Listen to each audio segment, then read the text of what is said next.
Olá pessoal, sejam bem-vindos a mais um episódio do Compocast, o seu podcast semanal sobre composição musical e outras coisas.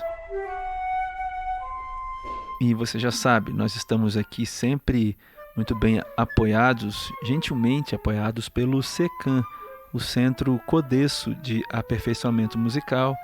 E você pode encontrar mais informações sobre a escola de música no @secammúsica, secam com M no final, M de Maria, e aí ficam dois M's, né? Secam Música, tudo junto, @secammúsica.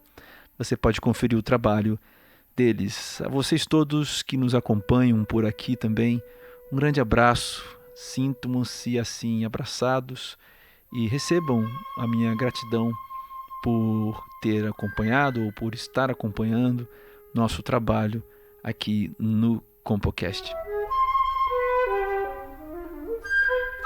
Pois bem, vamos sem delongas já para o episódio de hoje, onde a gente vai discutir um pouco o conceito de obra aberta, um conceito que foi cunhado aí pelo Umberto Eco, né?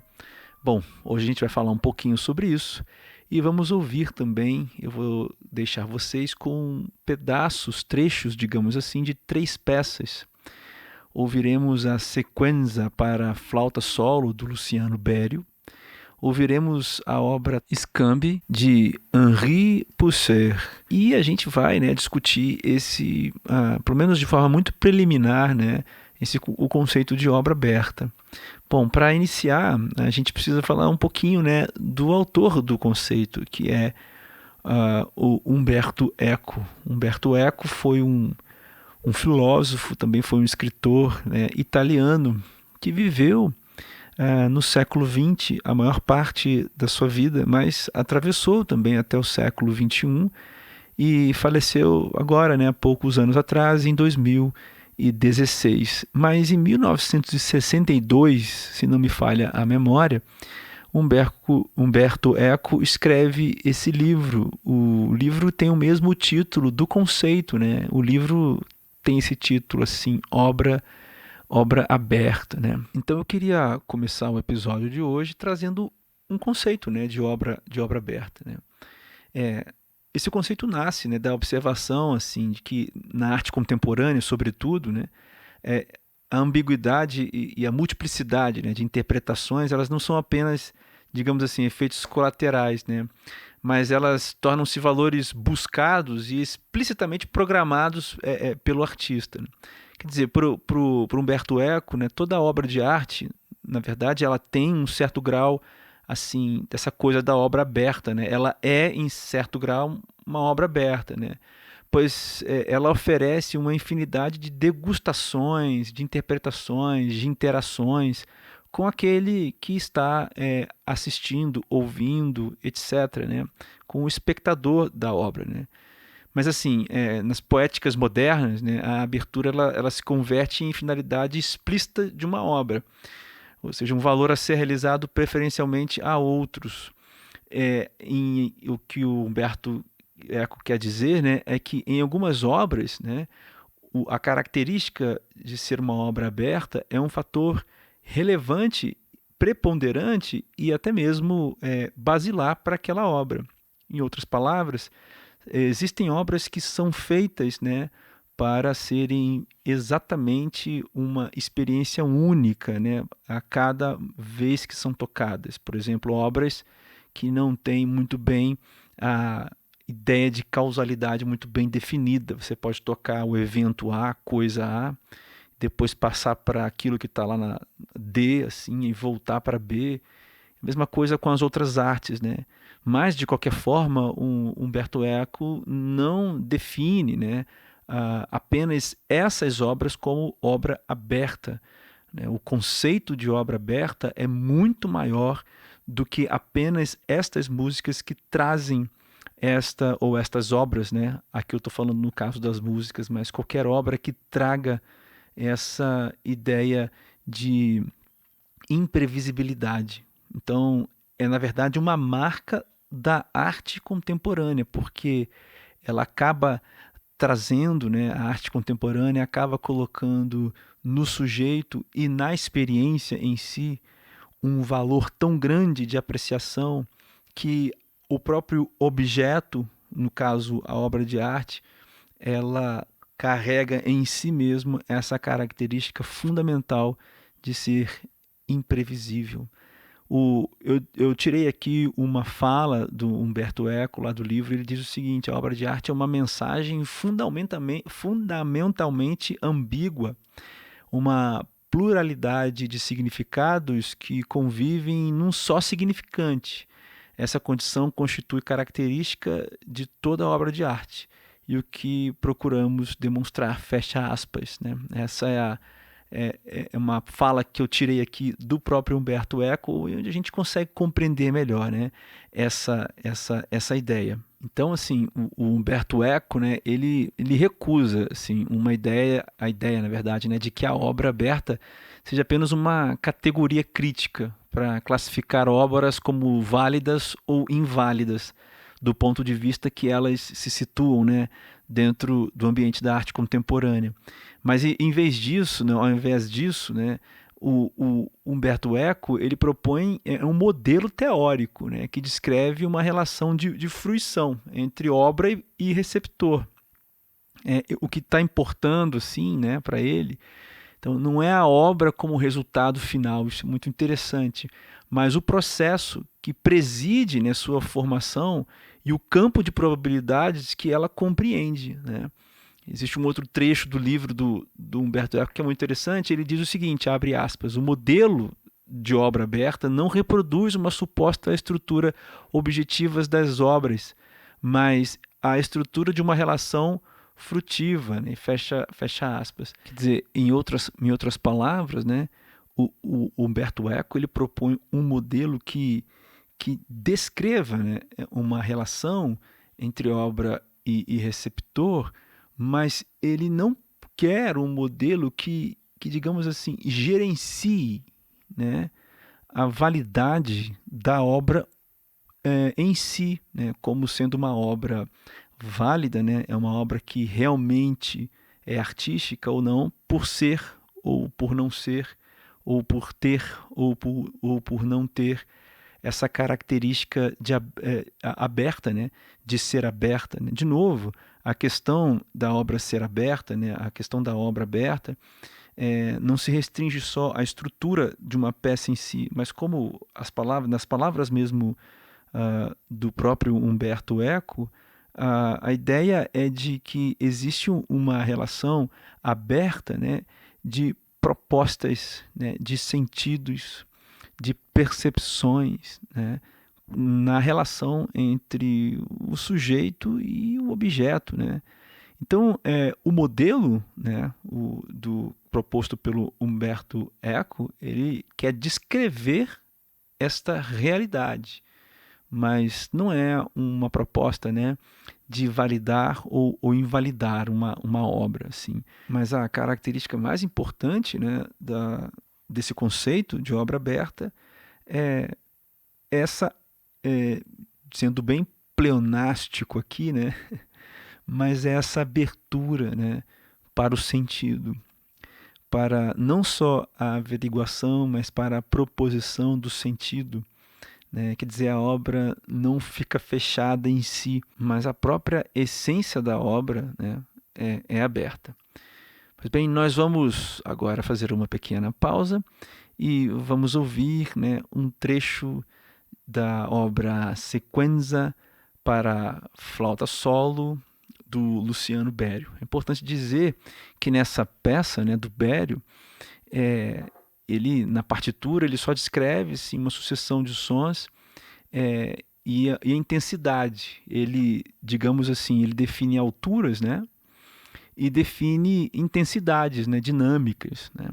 E enquanto assim o parâmetro duração, né, de cada nota é determinada pelo intérprete dentro de alguns outros parâmetros, né, que o Luciano Berio ele pré-estabelece. Então, de certa forma, esse é um exemplo assim de obra aberta, mais categórico assim, né? Porque é realmente aberto.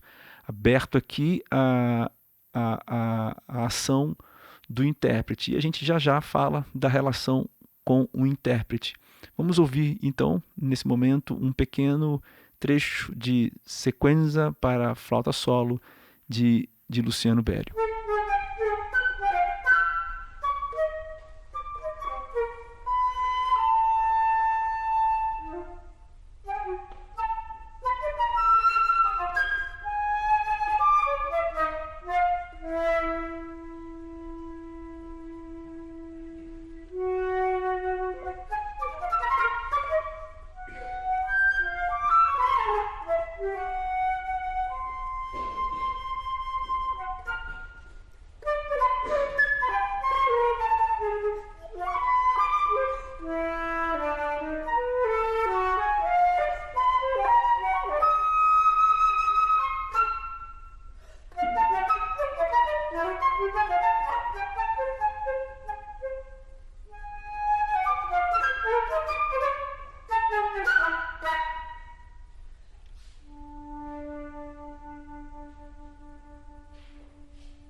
Bom, então, nesse sentido, a obra aberta abre espaço também para outro agente, para outro personagem ou outra personagem atuar de forma mais autônoma.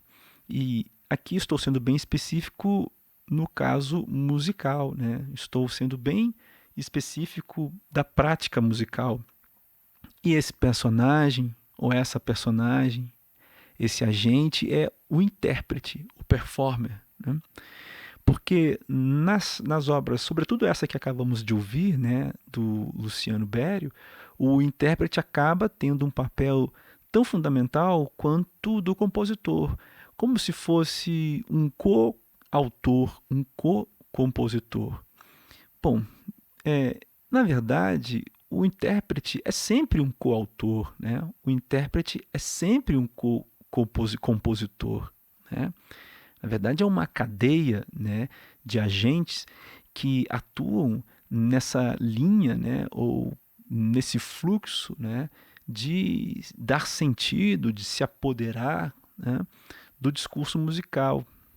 Ele pode começar, né, na cabeça do compositor ou não, e passa por algum papel e aquilo fica sendo escrito, transforma-se num gráfico, e aí alguém precisa tocar aquilo, né, ou o computador tocar, ou as pessoas tocarem, alguém tem que tocar, e aí já é um ato de criação, né, a interpretação é um ato criativo, né, e aquele que ouve também, né, está atribuindo valores que são da sua particularidade, da sua subjetividade, valores e sentidos, né, das suas particularidade e individualidade. Portanto, são todos co-criadores, né, de certa forma. Mas no caso da obra aberta, esses papéis, né, ou pelo menos o papel do intérprete como um criador, né, um papel criativo, fica muito mais evidenciado, né? E isso é bem interessante porque escancara, né, ou melhor assim, coloca de uma certa forma a ideia, né, ou coloca em xeque a ideia de que o compositor é aquele que cria, né, e todo o processo criativo ele se encerra no ato da criação, né, do compositor, né? E a arte contemporânea ter essa característica de ser aberta, ela então ela acaba cedendo, né, criando um espaço de atuação muito mais criativa, né, e colocando em evidência também, de certa maneira, o intérprete ou o performer, né, além do ouvinte, né?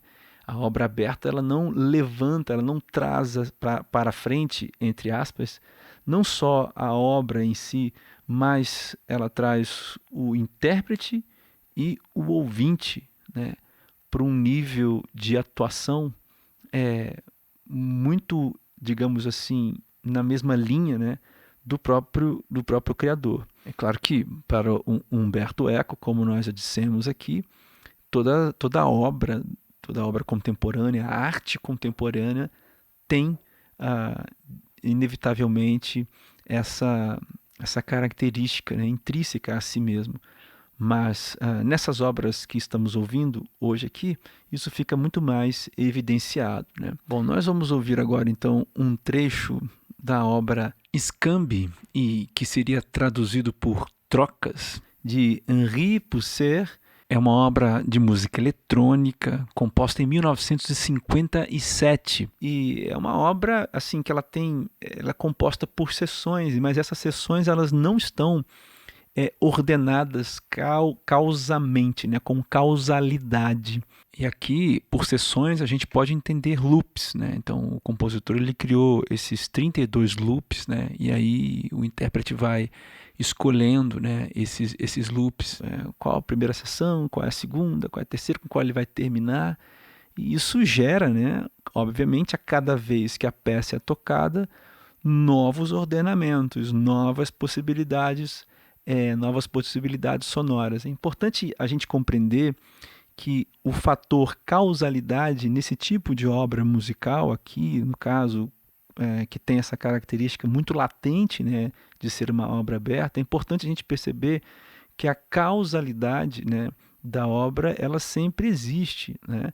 Mas ela muda, né? Essa causalidade, ela vai se diferenciando à medida em que a obra vai sendo executada de formas diferentes. Talvez seja esse, né? Ou talvez seja isso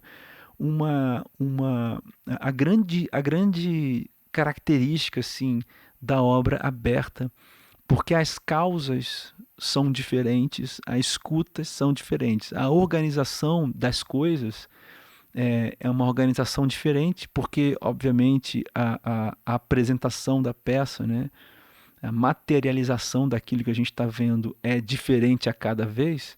Então, isso quer dizer, em outras palavras, que as causas que levam àquela ordenação são diferentes a cada vez, né? E então essa obra do Posser, né, é fácil da gente perceber isso. Vamos ouvir então um trecho da obra.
Bom, gente, estamos chegando ao fim, né, deste episódio. Apenas para a gente encerrar, eu faço duas ponderações, né? É que existe então essa diferença entre obra fechada e obra aberta, porque, segundo o Humberto Eco, né, uma obra fechada, né, é aquela que não oferece assim, ao receptor uma possibilidade de participar ativamente na construção da obra, né? Então veja que existem obras fechadas e existem obras abertas. É importante também dizer que Humberto Eco está refletindo sobre a arte contemporânea, né? A arte, sobretudo, essa que é composta aí na segunda metade do século XX, né? E então a obra aberta seria aquela, de maneira mais assim bem sucinta, né? É aquela que abre a possibilidade, né, do receptor participar de maneira ativa na construção da obra, né? Seja musical, seja leitura, né? Seja na fruição das artes visuais.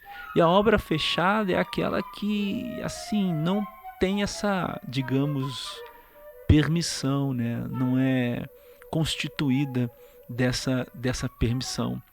Também gostaria de dizer, assim, o segundo ponto, para a gente fechar o nosso episódio, de que existem muitas implicações, né, disso que Humberto Eco está dizendo, né, na filosofia, na comunicação, né, sobretudo no que diz respeito à epistemologia, né? Então, o conceito, né, de obra aberta toca, né, tangencia e por muitas vezes se aprofunda, né, também em campos assim, em vastíssimos campos, melhor dizendo, né? Então é importante você ler a obra, o livro, não só este, mas a obra de Humberto Eco, para compreender as ramificações mais profundas deste termo, né, com outras áreas.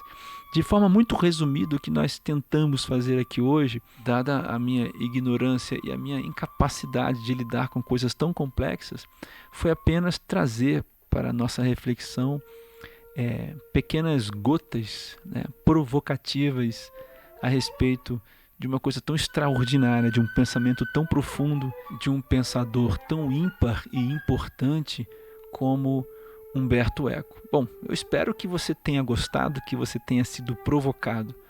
É isso. Obrigado pela sua presença aqui comigo até agora neste episódio. A gente se vê na semana que vem. Eu espero que você fique bem. Um beijo grande. Até lá e tchau.